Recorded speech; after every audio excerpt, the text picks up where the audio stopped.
was only until recently that I discovered my guilt around food. I was so good at normalizing it that it took me years to see that I'm experiencing it too. With the holidays fast approaching, we start getting advice from all over the internet on how to stop overeating and how to get rid of our cravings. But what if that is not the answer? What if we can live a life where we can enjoy the foods that we love and still be healthy? So what is food guilt? It is something that can cause so much anxiety, and it gets heightened even more during the holidays. It's the fear of gaining weight. It's society's pressure on what we are supposed to eat. It's getting sad or angry about our own food choices. It's about punishing or restricting ourselves. Food guilt comes from the belief that some foods should be off limit. However, this couldn't be further from the truth. This video is not just about sharing tips on how to overcome food guilt, but it's also my story on how I mindfully approached this problem and started my healing process. I started off my morning with something that gets me into the Christmas spirit a little bit. I was craving something sweet and I decided to just go for it, cause why not? I deserve it. I found this recipe for French toast and it looked delicious, so I wanted to give it a try. I added a couple of eggs, some coconut milk, vanilla and almond extract, cinnamon, a little bit of nutmeg, orange juice, and stevia. I whisked them together and placed them in a shallow dish and soaked some slices of bread in it. I fried the slices in a bit of coconut oil for a few minutes and it was done. Well, almost. I gotta admit, I'm not the best at making food look pretty, but these ain't that bad. I added a little bit of Greek yogurt mixed with some vanilla protein powder and some fresh berries. It was delicious.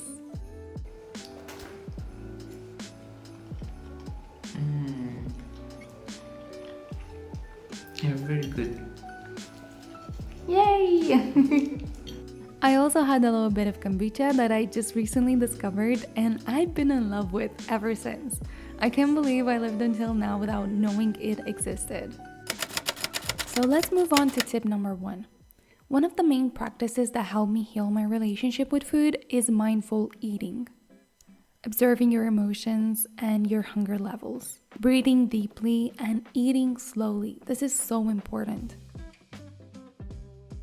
I know food, especially during Christmas season, looks so appetizing and you feel like eating non-stop, but remember to take a step back to bring yourself in the present moment. Focus on your senses, the taste, the smell, the texture. This takes time and practice, and it's something that I'm still working on too, but I already noticed the difference. And the best part, food is so much more enjoyable now. But what about the workout routine during this season? Well, when it comes to workouts, I'll always make sure that I take it easy. Even if I manage to do a quick 5 to 10 minute workout, it's still great, or if I get a full workout once or twice a week. It's so important to find a way of exercising that you enjoy and not use it as a form of punishment, especially when you feel you've fallen off track with your food habits. Eating or indulging in foods that you love during the holidays doesn't need to translate in more hours at the gym. That's always a recipe for disaster, and I've been through that. I also managed to get a quick protein snack after my workout and it was delicious. The second thing that helped me was understanding that good enough is better than perfect. You don't have to follow a perfect diet. The perfect diet doesn't even exist. The moment you acknowledge this will be the moment you start to take control over your food habits. And things don't have to be black and white either. Burger or salad, pizza or a chicken sandwich. Instead, aim for good enough and find what that means to you. For me, it was to eat my noodles with as many veggies as possible. For you, it could be to go for that burger, but instead of fries, you choose to eat it with a salad. Find what works for you. It's not perfect, but it's good enough, and it still matters. For lunch, I decided to prepare some quick stir-fry noodles. Normally, I just use whatever veggies I have at home and cook them for a little bit. I added chicken for some protein and noodles because I love them. I add some soy sauce on top and they're done. So quick yet delicious. This is definitely one of my comfort foods and I think I eat this almost every week. But let's talk about food rules. Let go of food rules. They oftentimes lead to disappointment. The more you try to stay away, the more difficult it becomes. Instead, listen to your body and let your hunger be your guide. Make a list of all the rules you've created for yourself. Maybe you restrict your carbs, or you decided to have the so-called cheat day. Once you write them down, challenge those rules and see why they're not serving you and your body. Ask yourself, what would happen if you would give up on those rules and instead listen to your body? You can also write a list of foods that you're avoiding or are difficult for you and experiment with eating them little by little. Spending time outdoors during this time of the year is so important to me. Although I live in a pretty warm place, I still get to breathe in that very specific Christmas air. Please tell me I'm not the only one who knows what I'm talking about. I got to see the most amazing lights while eating delicious roasted chestnuts.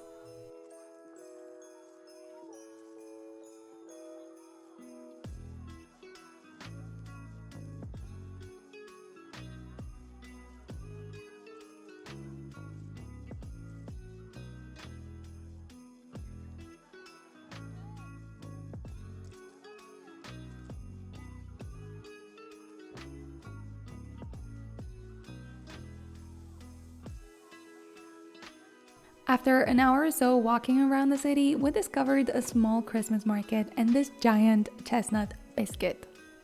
Since it was so big, I only wanted to eat half of it and save the rest for tomorrow. But by the end of the day, honestly, I ended up eating the whole thing and it was so worth it. It has walnuts.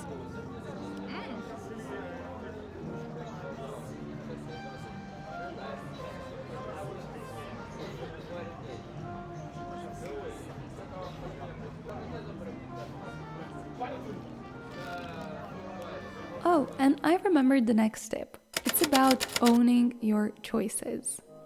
This doesn't mean that you eat whatever you want, how much you want, and whenever you want, and just lose yourself in it. Also, there are no good or bad foods, but depending on your choice, you're going to have a different outcome. Be aware of your choices because you control them. Today, I decided to eat the whole chestnut biscuit, and although I knew I might have a little bit of a tummy ache later in the evening, I was okay with it. I was owning my choice. So after a while, I started to smell something delicious around, and soon enough, I saw a local place in the Christmas market that sold freshly baked garlic bread and chicken soup. This night couldn't have gotten any better. Honestly, I was planning to cook something at home for dinner, but once I saw it, I just couldn't help myself and I had to eat this. It was exactly what I needed without even knowing. I didn't think if that soup had too much oil in it or not enough veggies. The taste was perfect, and in that moment, I was happy. I guess that's the thing, you can't control everything, and that's okay. And this applies to foods too. Yes, we can make better choices, but this doesn't mean we have to give up on things that we love or to judge ourselves when things turn out differently. I now know that next week I won't be thinking about my guilt of eating out, but instead I will remember the joy of seeing the Christmas lights, enjoying a warm soup on a chilly day, and eating freshly baked biscuits made by locals. Nothing can match these feelings, and I'm definitely not going to let guilt ruin my precious memories.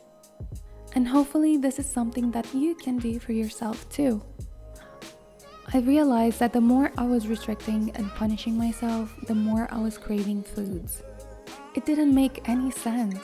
I was so drained mentally and exhausted from constantly fighting against myself that I felt hopeless. This was until I started to apply the tips that I just shared with you. And honestly, it's still a work in progress. It's difficult to enjoy food when you're constantly feeling like you're doing something wrong. It takes away from the moment and joy of celebrating the holidays. Remember to be gentle with yourself and make a conscious choice that this year you will focus on enjoying your favorite foods. Honestly, this should be an all year round practice, but we'll take it one step at a time. Remember, you can regain control over your body and eating habits. You can overcome your struggles and guilt. You can love yourself while enjoying the foods that you love. And finally, remember to surround yourself with people that really care. Be it a friend, your partner, your family, or even your pet. Having someone close to you for support is so important and can help make your journey much easier. I hope you enjoyed this video, and if so, you can show your support by giving this a like and subscribe if you want to see more. And I'm wishing you joyful holidays.